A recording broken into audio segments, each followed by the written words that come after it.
পশ্চিমবঙ্গের 10টি খুবই গুরুত্বপূর্ণ প্রশ্ন উত্তর।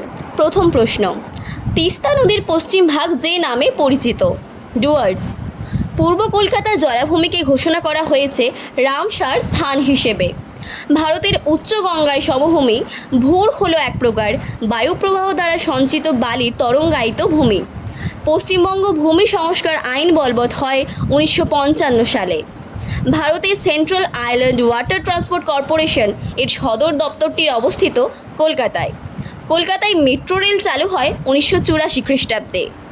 ভারতের কয়লা সঞ্চয়ের প্রায় 40% অবস্থান করছে দামোদর উপত্যকায়।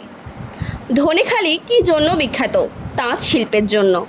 সুন্দরবনের নিম্নলিখিত কোন বৈশিষ্ট্যের জন্য ওয়ার্ল্ড হেরিটেজ সাইট নামে নথিভুক্ত করা হয়েছে? ম্যানগ্রোভ বনভূমির জন্য। জলপাইগুড়ি শহর কোন নদীর তীরে অবস্থিত? তিস্তা ও করলা নদীর। এইরকমই আরও ইনফরমেটিভ ভিডিও পেতে আমাদের চ্যানেলটিকে এখনই সাবস্ক্রাইব করে রেখে দিন।